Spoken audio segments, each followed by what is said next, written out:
2026-এর 12ই ফেব্রুয়ারি নির্বাচিত সরকার পেতে চলেছে বাংলাদেশ।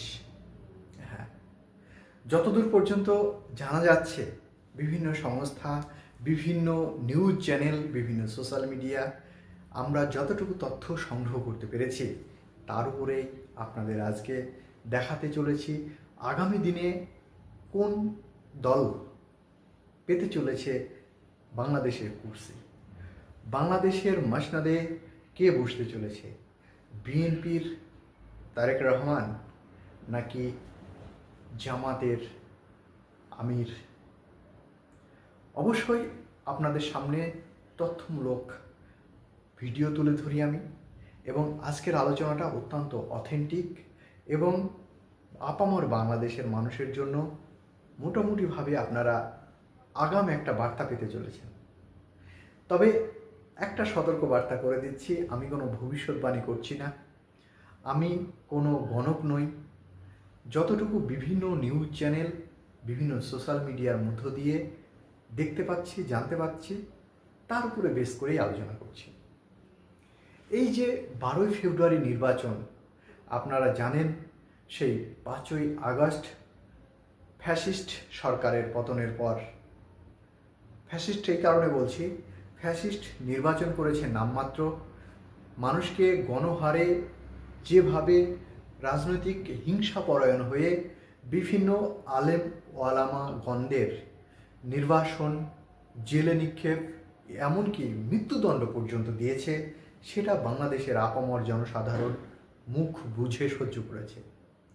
যেটা আপনারা দেখেছেন, সদ্য প্রয়াত খালেদা জিয়াকে পর্যন্ত জেল হাজত খাটতে হয়েছে, নির্বাসনের জীবনযাপন করতে হয়েছে তারেক রহমানকে, জামাতের কোনো প্রকারের ঠিকমতো তাদের একটি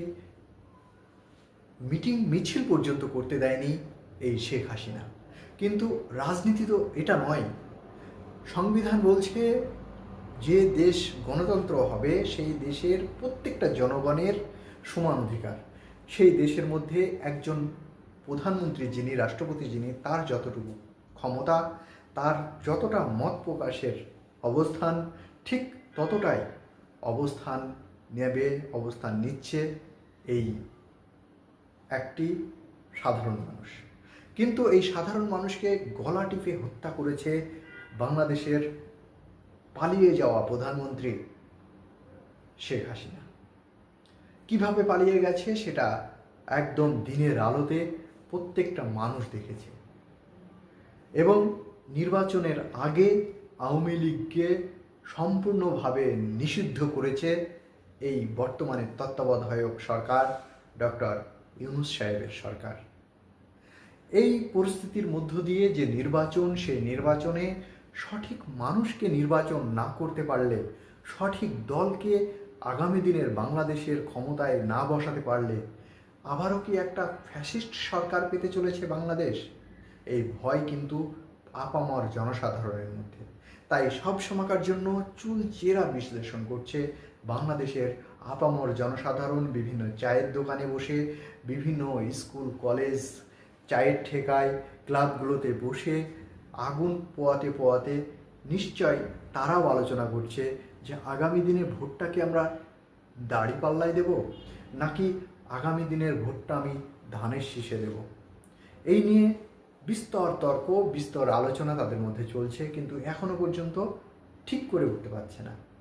তবে সত্যি তাই, শেখ হাসিনা যেভাবে ভয়ানক একটা পরিস্থিতি তৈরি করেছিলেন এবং তার পালিয়ে যাওয়ার পরে আয়নাঘর থেকে শুরু করে যেভাবে কারাগারগুলো অন্ধকার কূপের মতো একটা জায়গা, সেই রকম পরিস্থিতি জনসম্মুখে যখন উঠে এসেছে, হাড় হিম করার মতো পরিস্থিতি, হাজার হাজার কঙ্কাল, হাজার হাজার মানুষকে গুম, এই যে ভয়ানক একটা পরিস্থিতির সম্মুখীন হয়েছেন বাংলাদেশের আপামর মানুষ, তারা সিঁদুরে মেঘ দেখছে।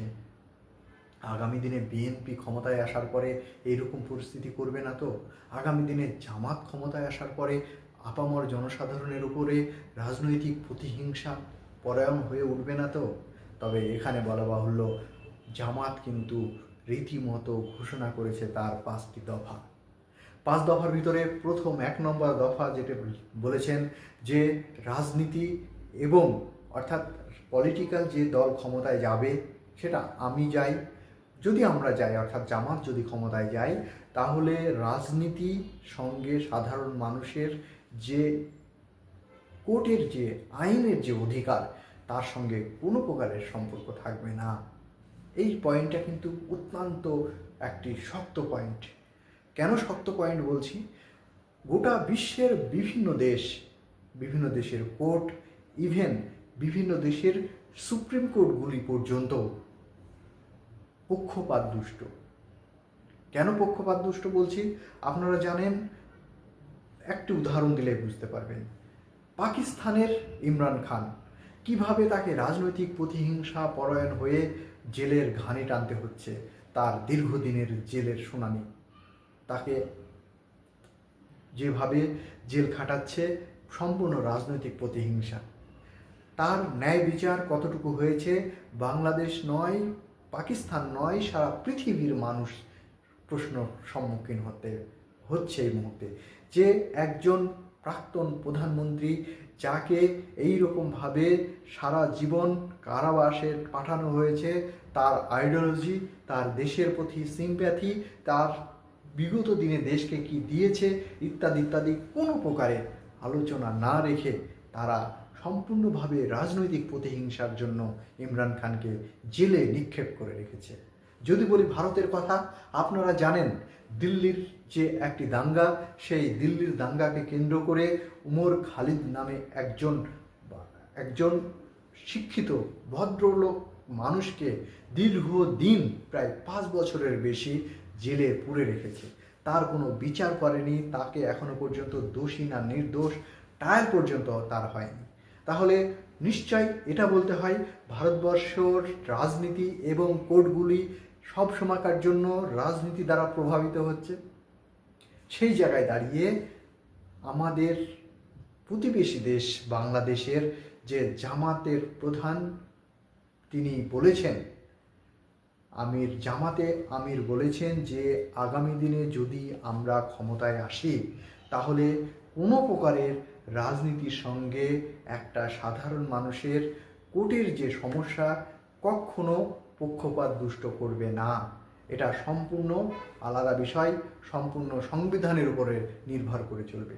এটা কিন্তু একটা খুব ভালো একটা পজিটিভ দিক। দ্বিতীয় নম্বর যেটা বলেছেন যে আমরা ক্ষমতায় যদি আসি তাহলে আমাদের ছেলেমেয়েরা টাকা আছে বলে বিদেশে পড়তে যাবে, এটা হবে না। আমাদের শুধুমাত্র একটি এমপি পর্যন্ত, পার্লামেন্টের একজন সদস্য, সংসদ সদস্য ছেলেমেয়েরাও বিদেশে আমেরিকা, জার্মানি, লন্ডনে পড়তে যেতে পারবে না। অবশ্যই তার যদি মেধা যদি থাকে, সে যদি একটা নির্দিষ্ট প্রসেসের মধ্যে যেতে পারে অবশ্যই যাবে, কিন্তু টাকা আছে বলে তাকে লন্ডনের এফআরসিটিতে পড়তে যেতে হবে, তাকে আমেরিকাতে পড়তে যেতে হবে, এরকম কিন্তু পরিস্থিতি হবে না। অর্থাৎ আপনার দেশে, আমার দেশে আমির, ওই জামাতের যিনি দায়িত্বপ্রাপ্ত আছেন ডক্টর আমির বলছেন যে আমার দেশের একজন রিক্সা চালক, একজন ভ্যান চালক, একজন রেভিডেন্স যোদ্ধা যিনি প্রবাস জীবন কাটাচ্ছেন, তার ছেলে মেয়ে যেমন বাংলাদেশের প্রাথমিক বিদ্যালয়ে, উচ্চ প্রাথমিক বিদ্যালয়, কলেজ, ইউনিভার্সিটিগুলোতে পড়াশোনা করবে, ঠিক তেমনই আমার দেশের সংসদ সদস্যদের ছেলে মেয়েও একই জায়গায় পড়াশোনা করবে, সমতা আসবে। এটা কিন্তু একটা ভালো এজেন্ডা। যাই হোক, এইরকম পাঁচটা তারা সুন্দর সুন্দর মুখরোচক কথা বলেছেন। এই মুখরোচক কথা তারা কতটুকু কার্যকারী করতে পারবে যদি ক্ষমতায় আসে, আমরা নিশ্চয় তাদেরকে চেপে ধরব যে আপনারা ভোটে জিতার আগে এই ধরনের কথাগুলো বলে এসেছেন, এখন কেন কার্যকারী হচ্ছে না। জামাত কি ক্ষমতায় আসবে কি আসবে না সেটা বাংলাদেশের আপামর জনসাধারণ ভোটের বাক্সেই তার মেন যে এজেন্ডা সেগুলোতে দেবে। তবে মোটামুটিভাবে বলা বাহুল্য, মোটামুটিভাবে যেটুকু বুঝতে পারা যাচ্ছে, পূর্বাভাস পাওয়া যাচ্ছে, অর্থাৎ মেঘ উঠলে তো বোঝা যায় যে বৃষ্টি হবে কি হবে না। মেঘ উঠলে তো বোঝা যেতে পারে, কেননা বৃষ্টি হতেও পারে না হতেও পারে, তবে মেঘের আকার আকৃতি ইত্যাদি দেখে যেমন আমরা বুঝতে পারি যে মেঘ উঠেছে মানে বৃষ্টি হতে পারে কি পারে না, ঠিক এই রকম কন্ডিশনে দাঁড়িয়ে আমরা একটু এই অভ্যুত্থানের পরে, জুলাই অভ্যুত্থানের পরে যে কটা ছোট ছোট নির্বাচন হয়েছে সেই নির্বাচন সম্পর্কে আপনাদের সামনে তুলে ধরলে আগামী দিনের কি ঘটতে চলেছে আপনারা নিজেরাই ডিসিশন নিতে পারবেন, নিজেরাই বুঝতে পারবেন। যেমন ঢাকা বিশ্ববিদ্যালয়ে একটি নির্বাচন হয়েছে, ঢাকা বিশ্ববিদ্যালয়ে যেটা ডাকসু বলছে, যেটা ভিপি নির্বাচন, সেই ভিপি নির্বাচনের ক্ষেত্রে আমরা দেখেছি ছাত্র শিবির কিন্তু ব্যাপক হারে জয় জয়কার। তারা 28টির মধ্যে 23টি পজিশনে জয়লাভ করেছে। 28টি যে পজিশন আছে সেই পজিশনের মধ্যে 23টি পজিশনে জয়লাভ করেছে এই ছাত্র শিবির, অর্থাৎ জামাত এবং এনসিপির যে জোট, সেই জোটের মধ্য দিয়ে আমরা দেখেছি 28টা পজিশনের মধ্যে 23টা সিট নিয়ে ডাকসুতে নির্বাচিত হয়েছে ছাত্র শিবির। জাহাঙ্গীরনগর বিশ্ববিদ্যালয়ের দিকে যদি আমরা তাকাই, সেখানেও আমরা দেখতে পাচ্ছি 25টি যে পজিশন আছে, 25টি সিটের মধ্যে 20টি জিতেছেন ছাত্র শিবির। আবার যদি আমরা দেখি চট্টগ্রাম বিশ্ববিদ্যালয় যেটা আছে, সেই চিটাগাং বিশ্ববিদ্যালয়ের মধ্যেও ছাত্র শিবিরের জয় জয়কার। 26টির মধ্যে 24টিতে জয়লাভ করেছে এনসিপির সহযোগী ছাত্র শিবির। আবার রাজশাহী বিশ্ববিদ্যালয়ের দিকে তাকালেও আমরা দেখতে পাচ্ছি 23টি যে সমস্ত আছে পদগুলো আছে, তার মধ্যে 20টি পদ জয়লাভ করেছে এই এনসিপি, অর্থাৎ ছাত্রদের যে যৌথ মঞ্চ ছাত্র শিবির, তারা জয়লাভ করেছে। অর্থাৎ মেঘের যে পূর্বাভাস, তাই দেখে বোঝা যাচ্ছে যে দীর্ঘদিন জামাত বাংলাদেশের কোনো পজিশনে ক্ষমতায় আসেনি, হয়তো সিটি ভোটার দু একটা সংসদ বা এমপি তারা নির্বাচিত করে নিয়ে আসতে পারলেও তারা যে বাংলাদেশের মেন যে কুর্সি, সেই কুর্সিতে বসতে পারেনি। কখনো বিএনপি বসেছে, কখনো তত্ত্বাবধায়ক সরকার বসেছে, কখনো শেখ হাসিনার সরকার বসেছে, কিন্তু জামাত কিন্তু কোনোদিনই এই মেন সরকারের পজিশনে আসতে পারেনি। তবে এই ছাত্র শিবিরের নির্বাচনের দিকে তাকালে খুব সুন্দরভাবে আমরা দেখতে পাচ্ছি জামাত যে আগামী দিনে প্রধানমন্ত্রী হতে চলেছে সেটা শুধু সময়েরই অপেক্ষা, এই মেঘের পূর্বাভাস দেখে বুঝতে পারা যাচ্ছে। যদি এই পজিশনে যদি বিএনপির কথা যদি বলতে হয়, তাহলে তারা এই যে 28-এর মধ্যে 5 পেয়েছেন, 25-এর মধ্যে 5 পেয়েছেন, 26-এর মধ্যে 2 পেয়েছেন, 23-এর মধ্যে 4 পেয়েছেন, এই জায়গাগুলো তারা কিন্তু অলরেডি হয়েছে বা তারা এই পজিশনগুলো দখল করেছে বিএনপির ছাত্র সংগঠন। এই পরিস্থিতিতে দাঁড়িয়ে যে আগামী দিনে সুন্দর যে নির্বাচন হতে চলেছে, যদি পেশফুলি যদি নির্বাচন হয়, তাহলে জামাত ক্ষমতায় আসতে চলেছে, এটা কিন্তু বলা যায়, এটা বলা বাহুল্য। এর সঙ্গে সঙ্গে আমরা আর একটা জিনিস যেটা লক্ষ্য করছি, বাংলাদেশের প্রাক্তন প্রধানমন্ত্রী শেখ হাসিনাকে আশ্রয়দাতা ভারত, এবং বাংলাদেশের আপামর জনসাধারণ বর্তমানে ভারত বিদ্বেষী। অর্থাৎ একটা জিনিস জলের মতো পরিষ্কার, সেটা হচ্ছে বাংলাদেশের আপামর জনসাধারণ যদি ভারত বিদ্বেষী হয়, তাহলে ভোট তো ভারতের বিপক্ষে পড়বে। অর্থাৎ ভারতের সঙ্গে সম্পর্ক বর্তমানে তারেক রহমানের অনেকটা ভালো বলে মনে করছে, তাই এই জায়গা থেকে অনেকটা ব্যাকফুটে চলে যাচ্ছে তারেক রহমান। সেক্ষেত্রে জামাত কিছুটা অ্যাডভান্স পেয়ে যাচ্ছেন। অর্থাৎ আমরা দেখেছি এই মুস্তাফিজুর রহমানকে কিভাবে ভারতের আইপিএল থেকে বাদ দেওয়া হয়েছে। কেকেআরে তিনি দল পেয়েছিলেন 9 কোটি 20 লক্ষ টাকাতে, তাকে নেওয়া হয়েছিল, নিয়েছিলেন কলকাতা নাইট রাইডার্স, কিন্তু তাকে বিতাড়িত করেছে। এখান থেকে আরও ভারতের প্রতি ক্ষেপে গেছে বাংলাদেশের আপামর জনসাধারণ। তবে এই খ্যাপা যে জায়গাটা, খ্যাপানোর যে পরিস্থিতিটা, এটা কিন্তু ভারত করেছে। তাই ভারত যদি বারবার বাংলাদেশকে এরকম অ্যাটাক করতে থাকে, তাহলে বাংলাদেশকে কতটা সেফ দিতে পারবে, অর্থাৎ বাংলাদেশের হয়ে ভারতের সঙ্গে কতটা যুদ্ধ করতে পারবে, তার উপরে নির্ভর করছে আগামী দিনে বাংলাদেশের সরকার।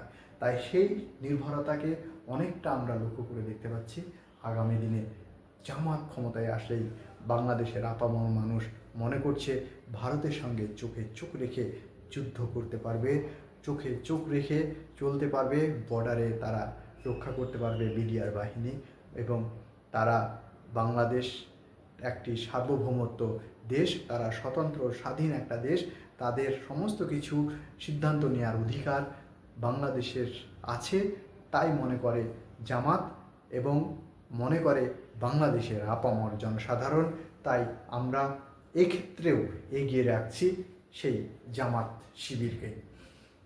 তার সঙ্গে সঙ্গে আমরা যেভাবে হিন্দুদের উপরে খেপেছে, তারা বোঝাতে চাইছে, ভারতের মানুষ বলতে চাইছে, ভারতের এক শ্রেণীর মানুষ, ভারতের মানুষ বলতে গেলে সবাইকে বোঝানো যাচ্ছে, ভারতের এক শ্রেণীর মানুষ বলতে চাইছে, ভারতের এক শ্রেণীর মানুষ বলতে চাইছে যে হিন্দুরা বাংলাদেশের সেফ নয়।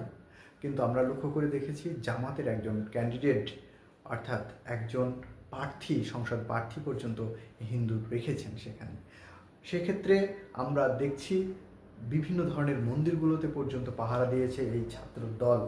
বিভিন্ন সময় সমস্যার সম্মুখীন হলে এই ছাত্ররা হিন্দুদের বাড়িতে বাড়িতে গিয়ে তাদেরকে অভয় দিয়েছে। আমরা বিভিন্ন গণমাধ্যমে এগুলো দেখেছি। এই থেকে বোঝা যাচ্ছে যে বাংলাদেশের হিন্দুরা পর্যন্ত এই জামাতকে আগামী দিনে ভোট দিয়ে নির্বাচিত করতে চলেছে। তার সঙ্গে সঙ্গে বিএনপির কথা যদি বলি, বিএনপির এই সময়, এই ঠিক ভোটের 1 মাস আগে যেভাবে খালেদা জিয়ার পরলোক গমন করলেন, মৃত্যুবরণ করলেন, তিনি চলে গেলেন বাংলাদেশের রাজনীতি থেকে তথা পৃথিবী থেকে তিনি চলে গেলেন, এটা বিএনপির কাছে একটি বড় ধাক্কা।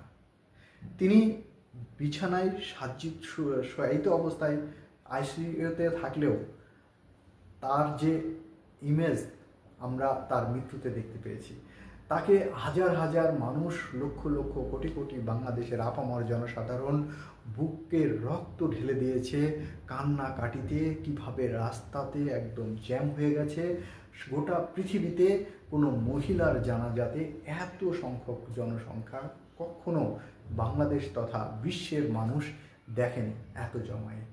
তাহলে সেক্ষেত্রে তার যে সহানুভূতি, তার প্রতি যে ভালোবাসা, সেই ভালোবাসার মানুষটা যখন পৃথিবী থেকে চলে গেছে, তখন জামাত এক্ষেত্রে কিছুটা অ্যাডভান্স পেয়ে যাচ্ছে।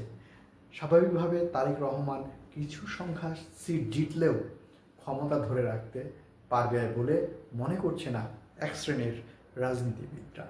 তার সঙ্গে সঙ্গে যদি আমরা বলি, যখন হাদিকে হত্যা করা হলো, হাদিকে শহীদ করা হলো, তখন এই বিএনপির অনেক নেতারা হাদি সাহেবের নাম পর্যন্ত ঠিকঠাক বলতে পারেনি। তাহলে স্বাভাবিকভাবে বিএনপির যিনি দায়িত্বে আছেন ফখরুল সাহেব, তিনি হাদি সাহেবের নাম ঠিকঠাক না বলতে পারায় অনেক মানুষ বলছে যে একজন রাজনৈতিক ফ্রটফরিয় রাজনীতি যারা করছে তাদের নাম পর্যন্ত যারা জানে না, তারা দেশের আপামর জনসাধারণকে কীভাবে পরিষেবা দেবে। এক্ষেত্রে দেখতে পাওয়া যাচ্ছে বেশ কিছুটা এগিয়ে যাচ্ছে জামাত, অর্থাৎ দাড়িপাল্লা যে আগামী দিনে ক্ষমতায় আসতে চলেছে সেটা এ থেকে বোঝা যাচ্ছে। জুলাই অভ্যুত্থান, বিএনপির যে চাঁদার জুলুম, অর্থাৎ জুলাই অভ্যুত্থানের পরে বিএনপির বিভিন্ন নেতা কর্মীরা রাস্তাতে যেভাবে চাঁদা আদায় করেছে, এইকে বলা হচ্ছে যে একটি চাঁদাবাজ দলে পরিণত হয়েছে। সেই কারণ থেকে বাংলাদেশের আপামর জনসাধারণ মনে করছে আগামী দিনে বিএনপি যদি ক্ষমতায় আসে তাহলে ঠিক এমনটাই হবে, সেই পুরাতন ভাত আর নতুন প্লেট। অর্থাৎ ভিতরে হ্যান্ডিস্ট্যান্ডের ভিতরে সেই পুরাতন ভাত আছে আর প্লেটটা নতুন প্লেট বের করে বলছে যে তোমাকে নতুন ভাত দিচ্ছি। অতএব এই ভাত বাংলাদেশের আপামর জনসাধারণ খাবে কি খাবে না সেটা কিন্তু ঠিক ভোটের বাক্সে বলে দেবে। তবে আপামর জনসাধারণ মনে করছে একবার শেষবার দাড়িপাল্লাতেই ভোট দিয়ে দেখি, যদি দাড়িপাল্লা তাদের প্রতিশ্রুতিগুলি রক্ষা করতে পারে তাহলে বাংলাদেশ কিছুটা হলেও হয়তোবা এগিয়ে যেতে পারবে। সরকারি অফিসগুলো দুর্নীতির আখড়াগার। বাংলাদেশের সবচেয়ে বড় সমস্যা যেটা, বাংলাদেশের শেখ হাসিনার সময় বা খালেদা জিয়া যখন প্রধানমন্ত্রী ছিলেন তাদের সময়তেও, এবং এমনকি বর্তমানে এই যে তত্ত্বাবধায়ক সরকার চলছে, সরকারি অফিসগুলো, বাংলাদেশের যে বিভিন্ন ধরনের সরকারি অফিসগুলো আছে সেগুলি নাকি দুর্নীতির আঁতুড়ঘর। সেখানে থেকে দুর্নীতির বাচ্চা জন্ম নেয়। একটা ফাইল একটা টেবিল থেকে পাশের টেবিলে যাওয়ার জন্য হাজার হাজার টাকা ঘুষ চলছে সেই স্বাধীনতার পর থেকে।